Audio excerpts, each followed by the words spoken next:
Olá, eu sou a Ana, Eu sou o André. somos os pais da Amélia e estamos, literalmente, à experiência. A saúde mental é, como o próprio nome indica, parte da nossa saúde. Convictos disto e do quanto o desafio da parentalidade pode representar também um teste à nossa saúde mental, vamos ter 3 episódios dedicados a este mesmo tema, com 3 profissionais distintas, mas de áreas que se complementam. Foi maravilhoso sentir essa certeza em todas as conversas. Como já tivemos a oportunidade de partilhar convosco, sentimos os primeiros meses de Amélia de uma forma muito estranha. Era uma felicidade que em segundos passava a angústia, uma tristeza, uma nostalgia em relação à vida que tínhamos antes da Amélia. E era um sentimento de culpa tão grande por estarmos a sentir aquilo tudo. Eu, Ana, ainda lhe juntava a raiva por um desconforto enorme com o meu corpo, por nada me servir ou favorecer, por não ser capaz de perceber que era preciso tempo. E todo um medo por, sentindo na pele o nível de exigência que era ter uma filha sem rede de apoio, só conseguir questionar o que seria a nossa vida depois da licença. Se eu conseguiria voltar ao emprego, voltar a ser a Ana para lá da mãe. Quase 3 anos depois, não tenho dúvidas. Tudo isto condicionou a ligação com a Amélia e dificultou muito a integração do papel de mãe, da mudança de vida que estava a acontecer. Perdi tempo. Perdemos tempo. Gastei demasiado tempo nosso a lamentar ter tomado a decisão de ser mãe e de não ser capaz de cumprir a missão. A pensar como era a vida antes. Então, depois de o André regressar ao emprego, muito chorámos as duas juntas e as duas sem sabermos claramente o que fazer. Somemos o facto de tudo isto ter sido vivido em plena pandemia, mais isolados, mas com muitos medos e as inseguranças que serão habituais de quem tem o primeiro filho, e sendo ainda a parentalidade, sem dúvida, um momento de questionamento, de autoanálise, de regresso à nossa infância, de um olhar diferente para os pais. Que cocktail é este? Um cocktail que também pode afetar os parceiros e parceiras de quem engravida, sim, também pode afetar os homens. E tudo isto, tudo junto, pois, pode realmente deixar moça e pedir a intervenção de quem sabe, de quem pode ajudar a compreender o que se passa, a lidar com o que se passa. E a nossa conversa de hoje é claramente um alerta para isto tudo.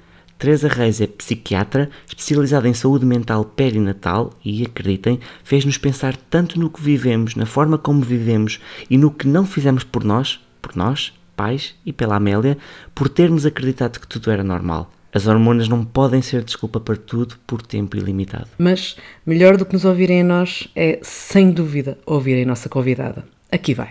A saúde mental, cada vez mais, felizmente, é um tema que debatemos, que queremos debater, ao qual queremos dedicar atenção.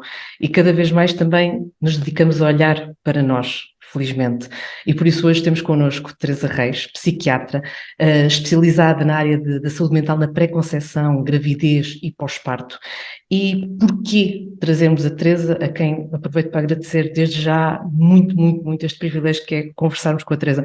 Mas agradeço muito porque se há altura na minha vida em que eu senti a minha saúde mental posta à prova, foi no momento do pós-parto. Cada história será uma história, mas assumo que nunca me senti tanto no limbo e por isso ter hoje aqui a Teresa é para mim também quase uma maneira de arrumar uma parte da minha vida, porque sinto que realmente nós passamos ali por uma fase muito desafiante. Por isso, Teresa, muito obrigada por este privilégio. Obrigada também pelo convite, também para mim é um privilégio e habitualmente eu aceito todos os convites que me são feitos para falar sobre saúde mental perinatal. Aquilo que acabou de dizer em relação a ter sido uma fase da vida em que sentiu um grande desafio à sua estabilidade de saúde mental faz todo o sentido e se calhar já vamos falar um bocadinho sobre isso, mas a verdade é que o período perinatal, ao contrário do que até relativamente recentemente se pensava, é a fase da vida em que existe uma maior probabilidade de desenvolvimento de doença mental e de forma muito interessante, não só nas mulheres, mas também nos homens. Portanto, agradeço imenso o convite, para mim é um privilégio poder participar e poder trazer aqui um bocadinho ao vosso público aquilo que é a saúde mental perinatal, porque é que a doença mental surge tanto nesta fase e, portanto, mais uma vez, muito obrigada, é um privilégio estar aqui convosco. E Teresa, aproveito mesmo para perguntar se nós realmente em Portugal já temos um diagnóstico mais favorável, digamos assim, sobre saúde mental, ou se ainda temos de nos focar mais neste aspecto e cuidar mais de nós neste campo? Olha, em termos de dados, aquilo que nós sabemos, até muito recentemente, de facto, a saúde mental era o parente pobre e continua a ser o parente pobre em Portugal, mas também no mundo inteiro.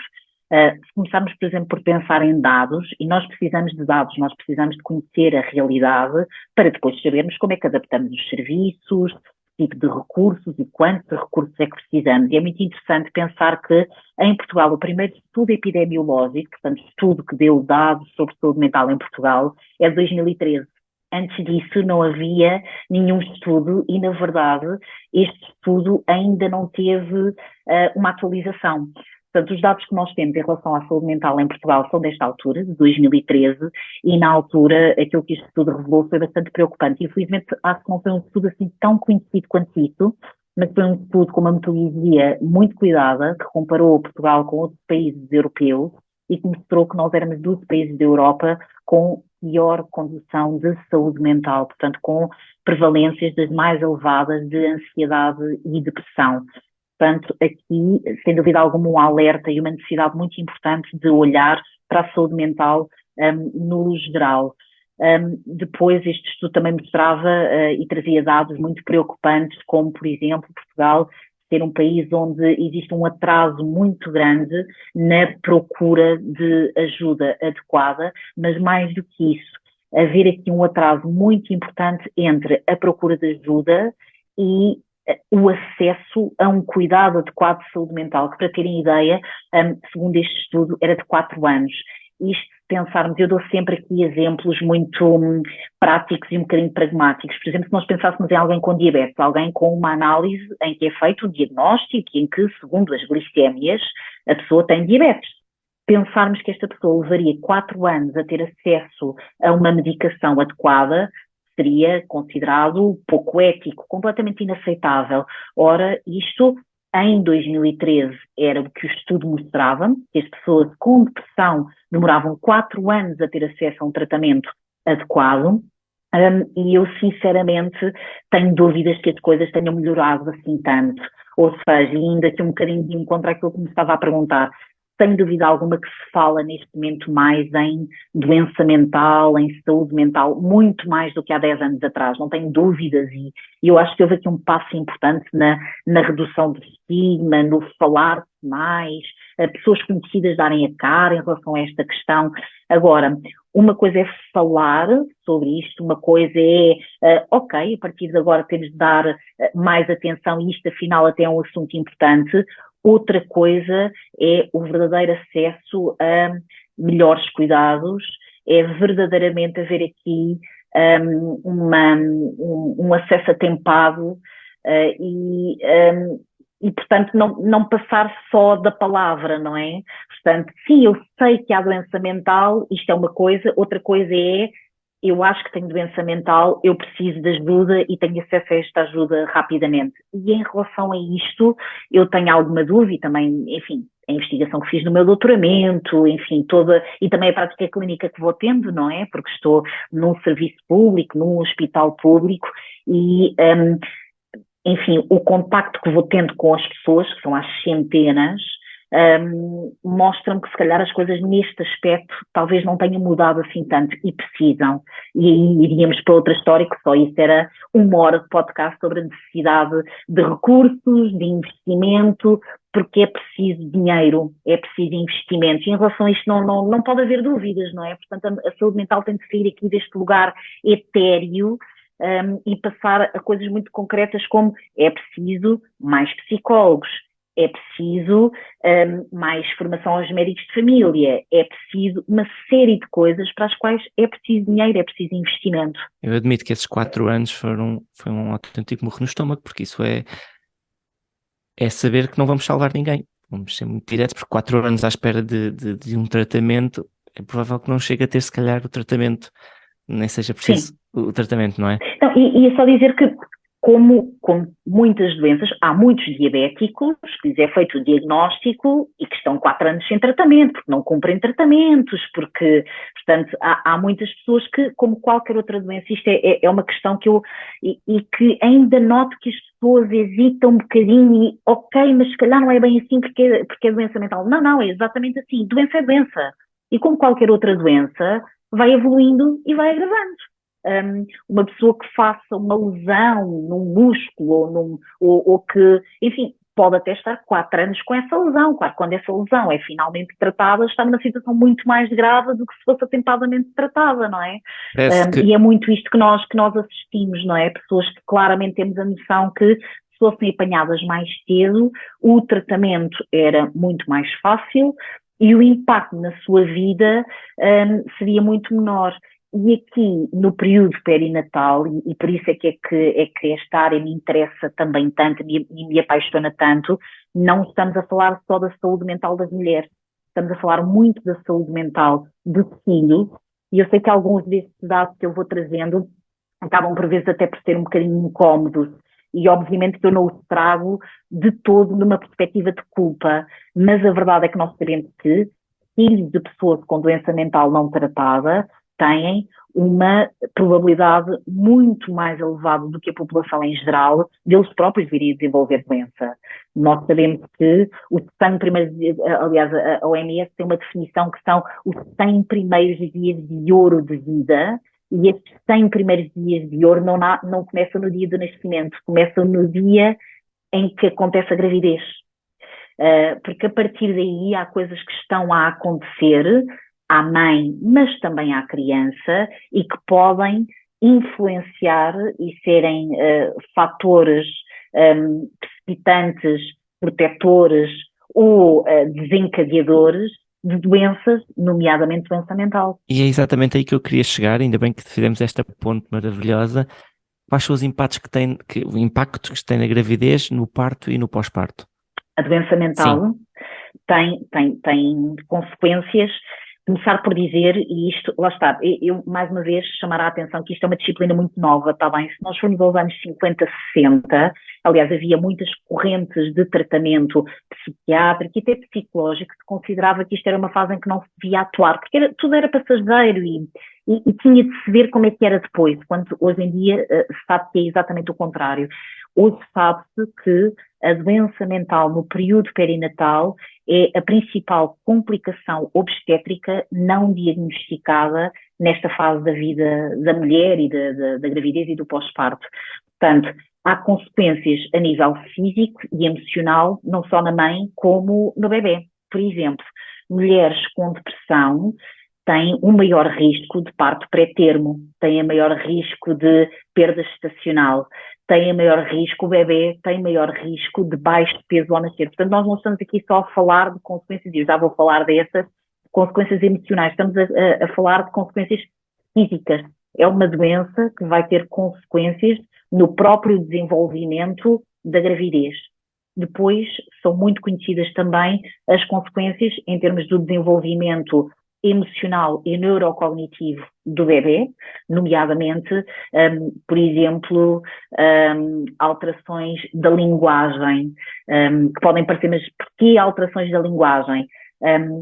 Uma das razões e uma das formas de pensarmos de uma maneira muito fácil é mães deprimidas não vão falar com o seu bebê, ou vão falar menos com o seu bebê, não vão cantar para o seu bebê. Uma pessoa que está deprimida não canta à partida, não é? A não ser que esteja a chorar e a cantar, que muitas vezes acontece, não é? E isto pode fazer, por exemplo, com que os bebés tenham mais dificuldade em adquirir a linguagem, porque os bebés adquirem a linguagem mimetizando as primeiras linguagens do palrar, mimetizando a linguagem da mãe. Portanto, há consequências físicas, emocionais, neurocognitivas no próprio bebê e também na mãe, porque obviamente é uma fase que, se há fase em que ninguém gostaria de ficar doente, é nesta fase, não é? Obviamente os pais gostariam de estar e querem estar no seu melhor, aliás, há uma exigência enorme externa, mas também interna, não é? De, caramba, nesta fase é que não se vai falhar. E, portanto, obviamente há aqui uma marca extremamente negativa em termos da própria saúde física e mental futura da mãe, que é importantíssima. E depois temos consequências também a nível familiar. Nós, por exemplo, sabemos, e esse é outro dos dados que é muito incómodo, mas precisa de ser falado. Eu ainda há pouco tempo, é engraçado, fiz algumas publicações no Instagram, e eu acho interessante, às vezes, ir ver um bocadinho o impacto e a resposta de algumas coisas. E foi das publicações que não tiveram grande impacto e grande resposta, porque eu trazia exatamente a questão da doença mental estar associada ao divórcio, à separação nos primeiros anos de vida das crianças. Portanto, há estudos muito interessantes que vão olhar para o que é que aconteceu a estes casais que se separaram e se vai verificar que existe uma prevalência superior de doença mental nos casais que se separaram, porque de facto os sintomas de doença vão ter um impacto muito importante na relação. Um dos sintomas que é extremamente frequente é, por exemplo, a baixa tolerância à frustração, a irritabilidade, aquele chamado tornar as pessoas mais próximas um saco de boxe, que não se quer, os outros sofrem com isso, e as próprias pessoas, quando fazem isso, sentem-se extremamente culpadas, porque mais tarde pensam que não havia necessidade de ter gritado, não havia necessidade de não ter paciência, de me ter sentido tão frustrada, e estes são fatores que muitas vezes estão associados a dificuldades de comunicação, a desencontros na relação, para além do desencontro que vai logo acontecer pelo facto de ter nascido um bebê que agora é o foco e a atenção dos pais, não é? Mas, claramente, para além disto, a doença mental vai ter aqui um impacto muito importante no desfecho da vida de casal. E, portanto, em termos de consequências, realmente não poderia haver maior impacto. Lá está, é na mãe, é no bebê, é no marido, é na família em construção, como eu muitas vezes digo, e por isso mesmo, se a área da saúde mental em que deveria haver um investimento e uma maior atenção e uma luta enorme contra o estigma, é sem dúvida alguma a doença mental que ocorre na pré-conceição, na gravidez e no pós-parto, além de muitas outras. Enfim, eu agora ficava aqui uma hora só a falar desta questão das consequências, por exemplo, a amamentação. Não, porque é isso, Teresa, porque a Teresa tocou num aspecto que é um tempo, é um período na nossa vida em que não é suposto estarmos tristes, em que não é aceito socialmente que estejamos tristes, ou que possamos estar desiludidos, ou frustrados, ou com saudades, por exemplo, do tempo antes. Não é, uma pessoa tem de estar feliz e grata, e que é claro que estamos gratos nestes momentos em que está tudo bem, em que o bebê tem saúde, mas há muito por resolver, há muito para pensar, até no foco, quando lá está, na mãe, na família, no marido, no outro parceiro, digamos assim, envolvido.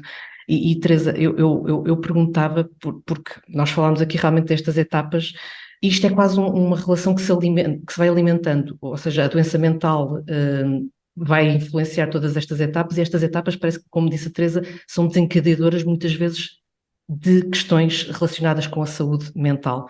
E, Teresa, há dois conceitos que eu ouvi muito ao longo deste percurso, que é a depressão pós-parto e os baby blues, e em que muitas vezes, qual é que é a diferença? Onde é que está o momento em que eu percebo, não, se calhar isto não é só um baby blue, já estou numa outra etapa em que realmente posso precisar de mais ajuda, Teresa? É fácil perceber, é fácil nós próprios percebermos, ou se calhar às vezes tem de ser alguém de fora a identificar? Eu acho que eu sou muito apologista das pessoas que conhecem-se melhor a elas próprias do que ninguém outro, não é? Claro que por vezes estamos enredadas no cansaço e na exigência desta fase e muitas vezes é preciso alguém nos dizer, olhar-nos nos olhos e dizer que não estás bem, não é? Até porque é muito difícil admitir, lá está com toda esta pressão externa e interna, que não se está bem. Neste momento, mais do que em nenhum outro, é muito difícil admitir-se que não se está bem, que se precisa de ajuda, que se precisa de ir a consultas, que se precisa de medicação, portanto é muito difícil. Mas realmente os baby blues e a depressão pós-parto, e muitas vezes eu vejo isso mesmo por profissionais de saúde a darem aqui uma interpretação muito lata aos baby blues, quando os baby blues... E lá está, para mim é fácil, mas porque sou especialista, obviamente, portanto não tem de ser assim tão fácil, e à partida, quando há dúvida, as pessoas devem perguntar, devem ir ao seu médico de família, devem falar com o seu enfermeiro, muitas vezes as pessoas, e no pós-parto, felizmente, e realmente o nosso SNS, aí o nosso SNS não falha, que é na saúde infantil no primeiro ano da criança. E isto é uma das coisas que eu tenho trabalhado imenso com médicos de família, ao longo deste ano, olham tantas vezes para a criança, de vez em quando olhem também para a mãe, e de vez em quando falem um bocadinho também com a mãe.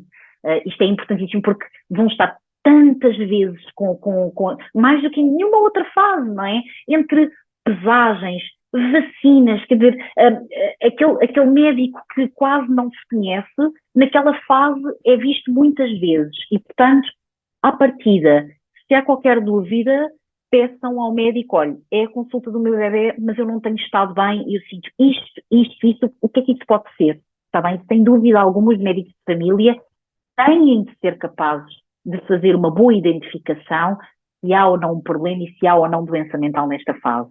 Mas voltando aqui à sua questão, que é importantíssima. Os baby blues são alterações fisiológicas associadas ao pós-parto e que podem acontecer em até 80% das mulheres, está bem? Portanto, é extremamente frequente. Agora, se calhar, sinais muito importantes que permitem a distinção entre baby blues e depressão. Em primeiro lugar, o tempo. Os baby blues podem acontecer, segundo a maior parte das definições, são os primeiros 15 dias, está bem? Algumas definições vão até aos 15, 20 dias, mas não é normal, além dos 20 dias, haver alterações emocionais significativas, está bem? Ou seja, nesses primeiros 15 dias, e eu habitualmente uso, e para mim só faz sentido os primeiros 15 dias, podem haver algumas alterações que constituem, que se devem, e porque é que acontecem nesta fase? Alterações hormonais, alterações da própria fisiologia, e se nós pensarmos, uma mulher num dia está com mais 15, 20 quilos do que no dia seguinte. Os órgãos estão a funcionar, aquilo não é só água, não é? Portanto, aquilo são fluidos que estão adequadamente regulados em termos hormonais, em termos do próprio funcionamento de todos os nossos órgãos, o nosso cérebro, os nossos rins, o nosso fígado, o nosso intestino, estão todos adaptados àquele volume que de um momento para o outro se reduz abruptamente, não é? E, portanto, há aqui muitas vezes dizem que são as hormonas, não são só as hormonas, está bem? Tem a ver com a homeostase orgânica da mulher, que precisa de reencontrar o seu equilíbrio e que aqui não estamos só a falar de hormonas, até muitas vezes estamos a falar da neurotransmissão, portanto, daquilo que está a acontecer a nível cerebral, que não é só determinado por hormonas. Portanto, nestes primeiros 15 dias, o corpo está ali um bocadinho a reencontrar-se, não é? Porque, de repente, eu tenho aqui menos 5 litros de líquido para encontrar a homeostase. Portanto, nesses 15 dias é muito frequente, lá está em 80% das mulheres, haver uma flutuação do humor, portanto, as mulheres estão muito bem e de repente estão muito mal, irritabilidade, alteração do padrão de sono, também muito associado à adequação e adaptação ao sono do bebê, mas muitas das vezes há aqui um truque que, mais uma vez, vale o que vale, não será assim em todas as situações, as mulheres de base estão bem. Ou seja, se lhe perguntar, está triste, sente-se desesperada, não tens vontade de fazer coisas, ou não tens prazer nas coisas que antes te eram agradáveis, e aqui se calhar nos primeiros 15 dias estamos a falar de coisas muito básicas, como eu tomo um banho e sabe-me pela vida, e o bebê dorme uma cesta e eu consigo sentar-me em frente à televisão 15 minutos a ver um bocadinho de uma série que eu gosto, e soube-me pela vida aqueles 15 minutos, aquela série que eu gostava tanto, voltei a conseguir estar ali um bocadinho, e foram 15 minutos, foi meia hora. Portanto, perguntámos à mulher, estás bem? Consegues aproveitar estes momentos? A resposta é sim. E de repente começam a chorar, e dizem, eu não sei porque é que estou a chorar, porque eu estou bem, eu sinto-me bem, está tudo bem. Isto são os baby blues. E nos primeiros 15 dias, 3 semanas após o parto. O que vai além disso já não são baby blues, está bem? Uma mulher que passado 3 semanas chora, sente-se triste, até teve um bocadinho para tomar um banho, mas não teve energia para isso. Não conseguiu, por isso, simplesmente organizar-se nesse sentido. Ou podia até ter visto um bocadinho da sua série, mas nem isso lhe apetece. Uma mulher que se sente sem energia, muito cansada, não dorme. O bebê até vai dormindo, o normal para um recém-nascido, mas esta mulher não dorme, está em hipervigilância, está preocupada, porque se calhar se adormecer quando o bebê está a dormir, depois não vai conseguir acordar. Uma mulher que não tem apetite, até consegue, e até se calhar a sua rede de apoio lhe disponibiliza a comida saudável e até a comida que ela gosta, mas não lhe apetece comer. Isto já não são baby blues, e habitualmente algumas destas coisas que eu disse até nem são muito típicas dos baby blues, e, sobretudo, não são baby blues passado 2, 3 semanas do bebê ter nascido. Está bem? Portanto, aqui um aspecto que eu chamo sempre muita atenção em doença mental, que é como é que está o funcionamento da pessoa. E se o funcionamento da pessoa, ou seja, aquilo que a pessoa fazia antes, o básico, levantar-se, o vestir-se, o dormir, o comer, portanto, um funcionamento mesmo muito básico. Às vezes no pós-parto as mulheres estão muito no básico, não é? E já conseguir o básico é ótimo. Mas se isto não está a acontecer, se calhar têm de falar com alguém, se calhar têm de reconhecer que têm muitos pensamentos negativos, que há ideias de enorme preocupação, de enorme ruminação que não lhes sai da cabeça. E aí, com uma elevadíssima probabilidade, podem estar ansiosas ou deprimidas. Na verdade, 30% das mulheres no período perinatal vai desenvolver doença mental. Nas mulheres com doença mental anterior, eu aqui imensas vezes, porque as pessoas não reconhecem isso, não é? Por exemplo, eu tenho mas centenas de doentes que me chegam à consulta e dizem, o ano passado, não. Eu pergunto, então, antecedentes, aquela primeira consulta bastante demorada que eu faço, antecedentes de doença mental, não. Depois eu pergunto, mas não houve nenhuma fase na sua vida em que... eu tive um esgotamento, houve uma altura, agora é o burnout, não é? Houve uma altura em que em Portugal se utilizava muito a expressão esgotamento para depressão. Também eu depois vou perguntar e não foi nada um burnout, não foi nada um esgotamento. Foi um episódio depressivo que é 20% da população portuguesa, segundo aquele estudo que eu falava no início, vai desenvolver ao longo da sua vida doença mental. Portanto, é muito provável que já tenha havido um episódio depressivo ou na adaptação à faculdade ou numa ruptura de um relacionamento amoroso, coisas que as pessoas até ou foram tratadas, às vezes dizem, mas eu fiz uma medicaçãozinha com o meu médico de família. Ok, não teve grande impacto no funcionamento, tudo certo, mas há antecedentes.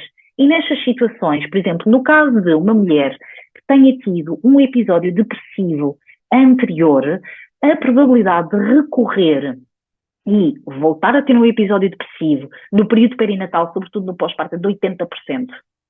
Portanto, como eu digo muitas vezes na brincadeira em consultas, para tentar também muito normalizar, porque precisamos de normalizar esta questão, só com muita sorte é que você se safava.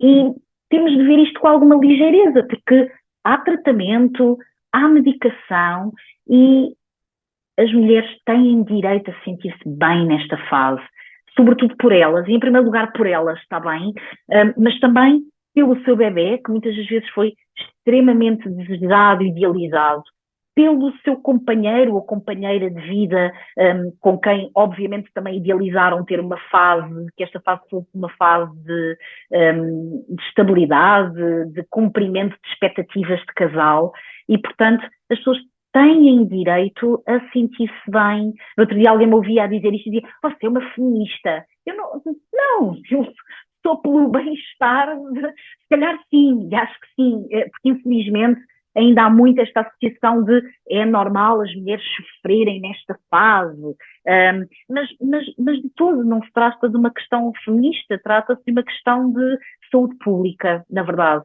E se formos a pensar até em saúde das sociedades, porque se há fase em que o investimento num bom tratamento e numa boa estabilidade emocional vai ter resultados nas gerações futuras, é a saúde mental perinatal, porque estamos a quebrar ciclos de doença.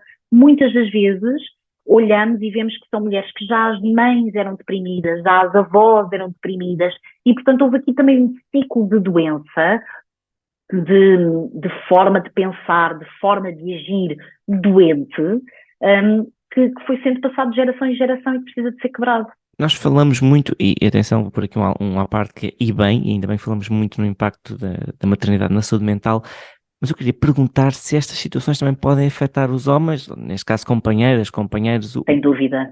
Aliás, não é só uma fase muito sensível para o desenvolvimento da mulher, da doença mental na mulher. Na verdade, há estudos que demonstram que a incidência de doença mental nos homens duplica nesta fase. Portanto, a incidência é habitual, ou seja, neste momento, cerca de 5% dos homens pode desenvolver neste momento doença mental. No período perinatal, só para 10%. Portanto, é o dobro do risco. O que é muito significativo, é muito influenciado a partir do momento em que os bebés nascem, as dificuldades estão a acontecer para o casal, não é? É muito interessante, por exemplo, existem muitos estudos que demonstram o impacto na saúde mental e estabilidade emocional dos homens em bebés que têm de estar em unidades de neonatologia. Aquilo é vivenciado pelo casal, não é? A partir do momento em que o bebê nasce, toda a dúvida, angústia e ansiedade é transmitida da mesma forma aos homens, não é? Portanto, sem dúvida alguma, aqui então posso-vos dizer que o estigma e a discriminação ainda é maior. E é mais um tema que às vezes é assim, trazido por mim e que por vezes, porque parece que quase estamos aqui a tirar a atenção das mulheres que já têm tão pouca atenção, mas a verdade é que, mais uma vez, o funcionamento da família é um funcionamento no mínimo a três, não é? Se já não existir outros filhos, e portanto, obviamente que o homem também não está a dormir, obviamente que o homem se calhar está a ter muito pouco tempo para o seu autocuidado, obviamente que as angústias, ansiedades e até vivências anteriores vão marcar aquele momento na vida do homem. Aquilo que acontece é que muitas das vezes, e a ideia que continua a existir, claro que há sempre exceções, e quem diz homem diz companheiros, portanto é em casais do mesmo sexo, que cada vez há mais, era uma questão que era completamente tabu, está bem? Nós íamos à procura até há pouco tempo de literatura sobre isto, por exemplo, em casais trans, casais do mesmo sexo, não existia, continua a existir muito pouca evidência, mas de qualquer forma, portanto, pensando num casal, seja qual for, enfim, a orientação ou organização desta família, de facto existe um impacto extremamente importante e que muitas das vezes espera-se que enfim, a outra pessoa que está no casal seja a fonte de segurança, muitas das vezes aquele que continua a trabalhar, aquele que continua a sustentar a família, que tem de funcionar independentemente daquilo que está a acontecer em casa e, portanto, isto também faz muitas das vezes com que a sintomatologia seja bastante diferente nos maridos, nos companheiros, companheiras. Muitas das vezes há sintomatologia bastante diferente e nos homens, e nomeadamente em Portugal é interessante, e enfim, eu estou num meio mais rural, a tristeza é sentida de uma outra forma, é sentida com dores, é sentida com irritabilidade, com isolamento, com o ficar no trabalho até mais tarde, não é? Caramba, logo agora que era preciso ele chegar mais cedo, começa a vir cada vez mais tarde do trabalho, o chegar a casa e isolarem-se numa zona da casa e mesmo apesar de estarem em casa não participarem nas rotinas. Portanto, tem de haver aqui uma tensão, até porque, reparem, muitas destas coisas que eu disse são muitas das vezes motor para discussões, não é? Então, se o marido, nesta altura mais que nunca devia chegar a casa cedo, chega ainda mais tarde, chega a casa e põe-se em frente à televisão e não participa naquilo que está a acontecer na casa. E muitas das vezes isto acontece porque eles também não estão bem, não é? E isto é a forma de demonstrarem que também eles estão doentes, também eles se calhar precisavam de tratamento, mas enfim, continua a ser, além de aqui uma outra questão em termos sociais que isto também se nota muitíssimo, há uma idealização de um novo papel do homem, não é? Desta parentalidade muito participativa, esta parentalidade muito consciente, que no caso dos homens ainda é tentada ser posta em prática com menos modelos, não é? Se nós formos a ver, a geração dos nossos pais era completamente diferente, portanto, onde é que estes homens vão aprender estas coisas? Não é? E há coisas que, enfim, com todas as generalizações e com todo o risco, mas temos de admitir, se calhar agora sim, se calhar agora há até meninos que têm bonecas, se calhar há meninos que brincam às casinhas em que eles dão a papinha à boca. Eu não sei se fez isso, mas o meu marido não fez, de certeza. O meu pai não fez, de certeza, não brincou com bonecas a dar-lhes papinha à boca, não é? E a verdade é que, claro que um boneco não é um bebê, mas a uma rapariga dizer-lhes vai buscar um pratinho, uma colherzinha e começa a dar, é um gesto quase automático, que lembram da sua infância. A maior parte dos homens da nossa geração não vai sentir isto como de todo automático ou mudar a fraldinha. As mulheres da minha geração, e isto é uma generalização, mas que existe, não é? Todas nós tínhamos uma boneca a quem mudávamos as fraldas. Eu duvido, o meu marido nunca teve. Eu às vezes dou um exemplo para também não estar a generalizar. O meu marido nunca teve uma boneca ou um boneco a que mudasse a fralda, não é? Até porque, o pai dele, ele conta que nunca mudou fraldas. até porque nós também, homens, não recebíamos uma boneca, também não nos davam, portanto nunca houvesse esse historial, claro. No fundo parece que estamos sempre a lutar contra rótulos. Mas a questão é que depois temos de olhar, e é aqui muito, eu, enfim, gosto muito de mindfulness e sou instrutora de mindfulness e o conseguirmos parar, não é? E às vezes distanciarmos de uma emoção quando percebemos que o nosso marido não muda fraldas. Isto nos causa, nos irrita, nos frustra, mas o que é que está por trás daquilo, não é? Será que ele tem medo? Se calhar tem, não é? Porque é um bebê muito pequenino, que nós não conhecemos, que a mulher conhece melhor do que o homem, não é? Porque parecendo não, aquele bebê esteve dentro de si durante 9 meses, nasceu de dentro dela, e muitas das vezes, se associarmos isto a doença mental, em que se calhar também o homem está ansioso, também o homem está a sentir que não é capaz e com pensamentos extremamente ruminativos e negativos em relação ao seu papel e à sua capacidade para cumprir aquilo que é esperado que ele faça. Tudo isto vai dificultar muito a comunicação de casal e vai contribuir para sucessivos desencontros, para... Lá está, e os estudos demonstram uma maior probabilidade deste casal se vir a separar quando aquilo que era preciso é, ok, de onde é que tu vens e o que é que está aqui a acontecer, não é? Eu sinto-me irritada, mas isto é só uma emoção. O que é que está por trás disto? Claro, não, eu recordo-me de uma entrevista também que nós tivemos, foi na primeira temporada, mas em que se falava exatamente disso. A mãe parece que já vem com o lugar conquistado, mas o pai tem de conquistar o lugar e isso traz outros desafios que também lá está, a mãe por vezes envolta em tantas emoções, em tanta descoberta, às vezes também se esquece de olhar para o lado. E é bem verdade, acho que temos mesmo de olhar uns pelos outros nessa etapa, é mesmo muito preciso. E Teresa, eu perguntava... É a questão dos eixos, se um dos eixos não estiver bem, a casa cai, não é? Não, completamente. E Teresa, eu agora pedia que só que recuássemos um bocadinho no tempo até uma etapa que é da pré-conceição e que às vezes também não abordamos muito, como estando sob o impacto da saúde mental e podendo ela própria também contaminar, digamos assim, a saúde mental quando, por exemplo, não se consegue, mais uma vez, o tens de conseguir, aquela pressão social do tem de ser. E a Teresa perguntava se aqui também é uma etapa em que temos de estar bastante atentos porque é uma condicionante a ter em causa para o sucesso. Sem dúvida.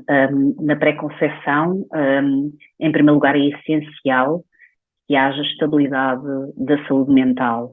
E aqui, se calhar, aproveitar para fazer um alerta que continuo mais uma vez a ver isto acontecer, e é nessas alturas que eu sinto que há muita coisa que precisava de mudar e ainda não mudou, que é ver as pessoas a pararem medicação, portanto, pessoas que muitas vezes fazem medicações muito simples, muito tranquilas, que já fazem há algum tempo, mas que são medicações que, à partida, tinham indicação de continuar mais ainda, tendo em conta que vai haver uma probabilidade elevadíssima de haver uma recorrência da doença. Portanto, a medicação não deve ser parada no período pré-concepcional. Portanto, se calhar isto aqui é e se calhar dando aqui coisas muito básicas, não é, que podem eventualmente ser úteis.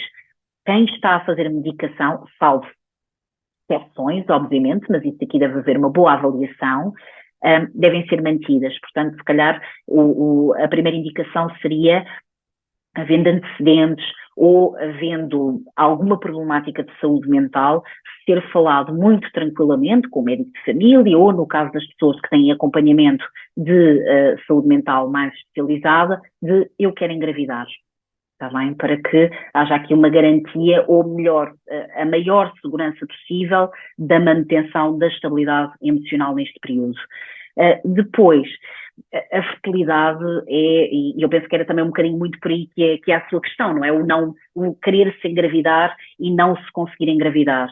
A fertilidade é uma questão extremamente complexa, onde obviamente influenciam fatores físicos, que muitas das vezes não são só da mulher, não é? Mas também do homem. E aqui há coisas muito práticas, como somos uma geração que engravida cada vez mais tarde, e nós sabemos que a fertilidade, à medida que a idade avança, vai diminuindo.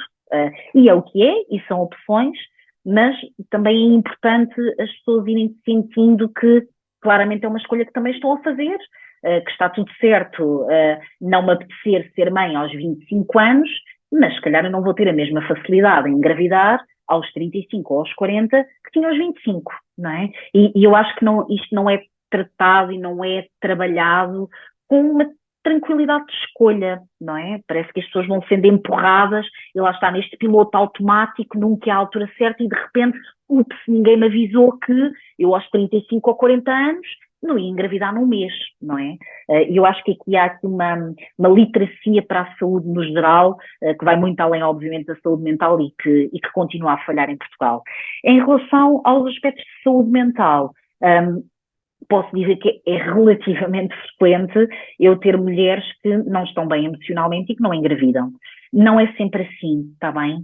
E muitas vezes eu tenho mulheres que me procuram e que claramente há uma problemática de saúde mental e que têm mais uma vez uma expectativa muito exigente com elas próprias de, a partir do momento em que eu resolvo o meu problema de saúde mental, vou engravidar muito rapidamente. Nem sempre é assim, porque lá está, a fertilidade é condicionada por uma série de fatores e a saúde mental é mais um dos fatores que contribui para a infertilidade. E, de facto, contribui. Uma mulher muito ansiosa, uma mulher muito deprimida, tem mais dificuldade em ter os seus ciclos regulares, em ter uma boa fertilidade, porque lá está, o nosso corpo é só um, não é? E às vezes também pensamos que a saúde mental está ali no cérebro, naquele topo, na cabeça, e tudo o resto funciona de maneira independente. E claro que não é assim, não é? E, portanto, o próprio corpo não está preparado, se uma mulher está deprimida, ansiosa ou com qualquer outro tipo, eu falo muitas vezes da depressão e da ansiedade, porque são de facto as problemáticas mais prevalentes. Mas de facto, se a pessoa está doente, o corpo também sente que não é o local ideal para gerar uma família, não é? Ou para gerar um bebê. E há maior dificuldade em engravidar. E realmente acontece.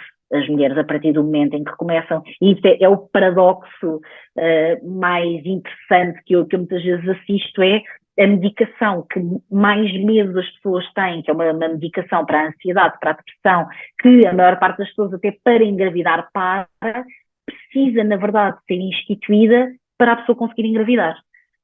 Ou para ter uma perspectiva muito mais tranquila sobre o processo de fertilidade, não é? Porque muitas das vezes, lá está, sendo um processo complexo, com vários fatores, muitas das vezes implica tratamentos e para que se sobreviva a esses tratamentos, muitas vezes para que o casal sobreviva a esses tratamentos, tem claramente de estar bem emocionalmente e isso por vezes implica fazer medicação, iniciar um acompanhamento psicológico, para que pelo caminho a exigência dos tratamentos não destrua também aquilo que é a base para o nascimento de um filho, que é a estabilidade de um casal, ou pelo menos a estabilidade emocional de quem decide ter esse bebê, que também cada vez há mais mães independentes, casais do mesmo sexo que querem ter o seu bebê, mas obviamente que esse é um fator muito importante para permitir a gravidez, mas que depois a partir daí também tudo corra bem, não é?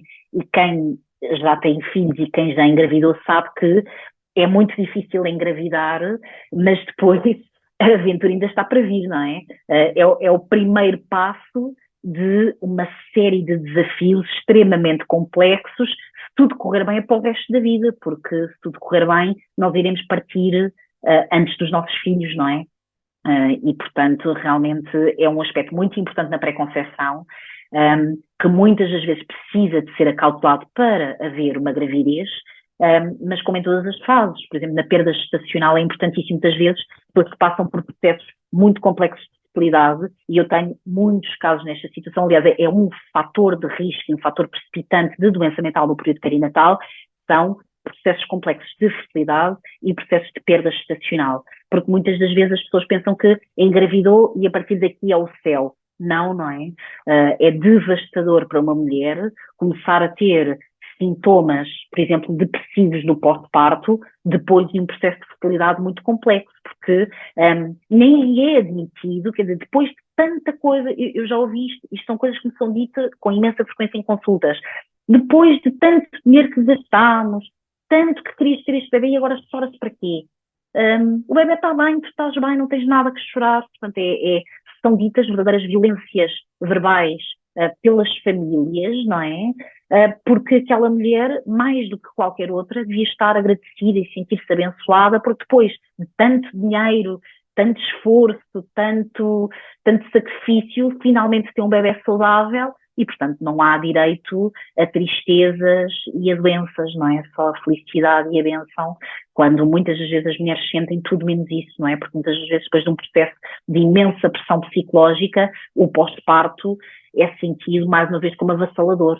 Agora tu devias estar resolvido, mas agora muitos outros problemas começam, não é? Muitos outros desafios começam. Teresa, infelizmente estamos a chegar ao fim e eu digo infelizmente porque este tema é demasiado importante e esta conversa está a ser demasiado boa para termos de parar de fazer perguntas, porque por nós, por mim e pela Ana, continuávamos aqui o dia todo a perguntar.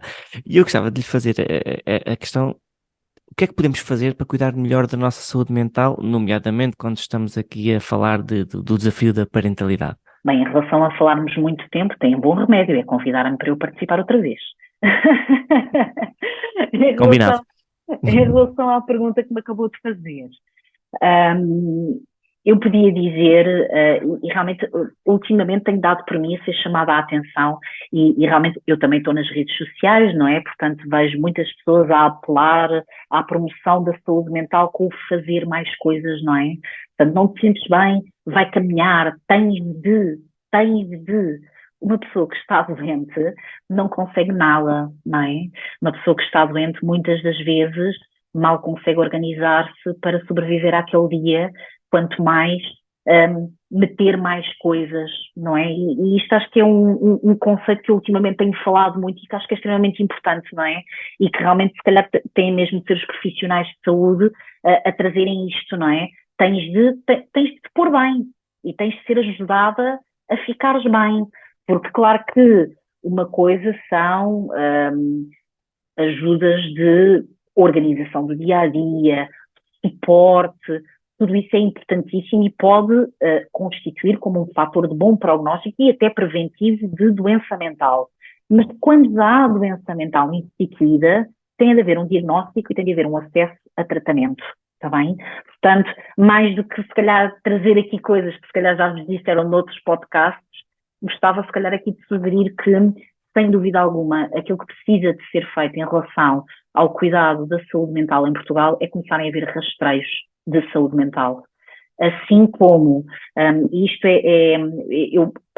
agora já fiz tantas vezes no início quando faço assim apresentações, muitas vezes convidam-me ou médicos de família, ou obstetras, ou pediatras, eu vou sempre, porque acho extremamente importante, e até porque, reparem, a questão da doença mental no período perinatal não é uma questão da psiquiatria, é uma questão do obstetra, porque, quer dizer, as pessoas quando chegam a mim, já chegam passado muito tempo, não é? E ainda bem, porque os psiquiatras deviam estar guardados para as coisas mais graves, não é?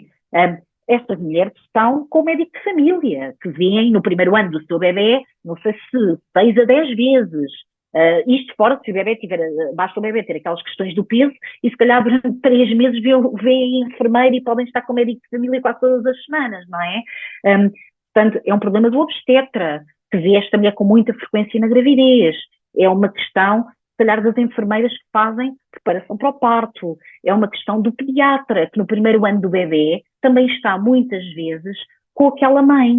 E, como eu estava a dizer, muitas das vezes eu nestas apresentações eu trago uma provocação que é logo no primeiro slide. Pergunto se sabem qual é a prevalência de gravidez, peço desculpa, de diabetes na gravidez. E quando estou com médicos e com profissionais do parto, sabem, 5 a 6%. E tem hipertensão, todas as mulheres que vão a uma consulta durante a gravidez, hipertensão também, 5, 6%. Então, e doença mental? 30%. não é? E porque é que cada vez que eu vou a uma consulta durante a gravidez me medem a tensão arterial? Porque é que todas as mulheres, mesmo as de baixíssimo risco, têm de fazer a PTGO, portanto aquele teste que as mulheres têm de fazer por volta das 20 e tal semanas para saber se há diabetes, mesmo quando as mulheres não há história de família, não há, ainda assim as mulheres têm de fazer a PTGO e é quase um crime uma pessoa dizer que não quer fazer a PTGO. Ok. Quando o risco é baixíssimo, é de 5 a 6%, e então numa mulher que não tenha historial, nem familiar, uma mulher que não seja obesa, portanto, a probabilidade daquela mulher ter uma alteração naquela é baixíssima. No entanto, este teste é feito e ninguém lhe passa um rastreio de saúde mental. Portanto, mais do que o que é que está nas mãos de cada pessoa fazer, claro que sim, há imensa coisa, cuidar, a alimentação, praticar exercício físico, mas há aqui esta questão de quem não está bem precisa que lhe seja perguntado como é que estás. E isto tem de ser feito através de rastreios que, noutros países, são feitos pelo menos 3 vezes na gravidez, uma vez em cada trimestre, e pelo menos 2 a 3 vezes no pós-parto. Eu, sinceramente, o único local em Portugal onde, neste momento, eu saiba, claro que eu não conheço tudo, mas o único local em Portugal onde isto, neste momento, é feito é no meu programa que eu faço no Hospital de Évora, em que as mulheres, cada vez que vêm a uma consulta de obstetrícia, no hospital público, todas são rastreadas, às alturas já não podem ver, porque depois vêm mais vezes às consultas, aquilo é para não, nós preferimos isto do que deixar escapar. Portanto, elas respondem sempre a um questionário, a uma escala de autopreenchimento, que se estiverem acima do ponto de corte, são questionadas o que é que se passa consigo, porque as escalas não são escalas de rastreio, não são escalas diagnósticas, não é? Mas é essencial, são escalas, pode parecer ridículo, mas são escalas de autopreenchimento com 7 itens, 10 itens. Aquilo demora, não sei se 1 minuto a verificarmos se há ali algum problema. E nós apercebemos muito rapidamente, nós, qualquer profissional de saúde, está bem? Um enfermeiro, não estamos só a falar de médicos, muito menos só de médicos psiquiatras. Estamos a falar aqui de uma responsabilização dos profissionais de saúde e de um empoderamento e de um apoderamento, na verdade, dos profissionais de saúde têm de fazer em relação à saúde mental perinatal. Tem de se perguntar, uma mulher muito provavelmente não vai expressar com profissionais de saúde sem lhe ser perguntado como é que se está a sentir a sua tristeza, a sua sensação de incapacidade, a sua preocupação, os seus pensamentos ruminativos. Tem de lhe ser perguntado. Agora, a quem é perguntado, habitualmente responde. E, portanto, se calhar esta é a grande medida que eu gostaria que começasse a existir em termos de cuidado de saúde mental em Portugal.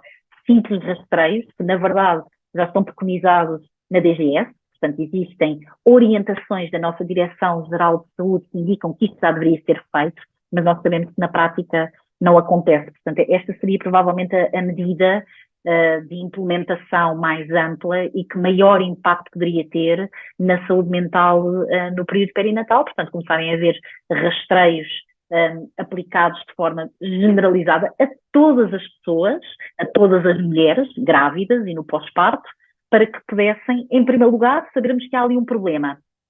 E, a partir daí, haver um acesso adequado a cuidados ou simplesmente maior suporte, porque a doença mental leve a moderada pode ser resolvida com medidas de gestão até relativamente simples, ou até medicações extremamente simples, ou intervenções curtas e simples, para as quais, claro que é preciso existirem recursos, mas, mais uma vez, se não conhecermos a realidade, nunca vamos saber quantos recursos é que precisamos. Não sei se isto vos faz sentido.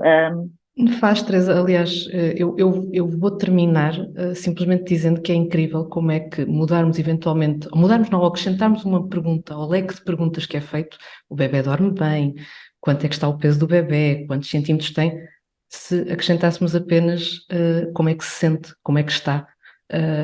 Essa pergunta parece ter um peso decisivo no futuro daquela pessoa, mas também daquele bebê e daquela família. E por isso, Teresa, eu só posso agradecer. Eu tenho a certeza absoluta que estou a dar voz ao André, porque Acho que esta foi daquelas conversas em que todos tivemos a oportunidade de olhar para trás e de perceber, uau, esta pergunta teria feito muita diferença em algum momento desta caminhada. E por isso, Teresa, muito, muito, muito obrigada. Obrigada também, Ana. Foi um prazer e estou disponível caso surjam mais questões, mais algum aspecto que de futuro gostassem de falar. É um mundo, é uma área extremamente importante e agradeço imenso o privilégio e a oportunidade de estar aqui convosco. Até breve. Obrigado. Fica prometido, terceira temporada, voltamos a ter a Teresa Reis connosco. Isso. Muito obrigada, Teresa. Obrigada, um grande beijinho. Obrigada. Bem, uma conversa que deixa mesmo alguns, para não dizer muitos, alarmes. Bastante dura, mas que ao mesmo tempo deixa esperança. Há soluções, há respostas, não estamos sozinhos. E sim, temos de acabar de vez com o preconceito, com o estigma que envolve a doença mental, que pode bater em qualquer porta. Só podemos agradecer à Teresa pelo trabalho que desenvolve dentro e fora do consultório e pela oportunidade que foi conversarmos e podermos contribuir um bocadinho para todas e todos começarmos a pensar mais na nossa saúde mental. E, como dissemos no início, para a semana o tema volta a ser este. E se vos apetecer recordar outros episódios, já sabem, está tudo nas plataformas habituais. Que possamos cada vez mais falar dos temas que ainda nos fazem tantas e tantas vezes optar por silêncios. É o que temos aprendido nesta experiência que se renova e nunca acaba. Por isso, meus amigos, seremos sempre pais à experiência.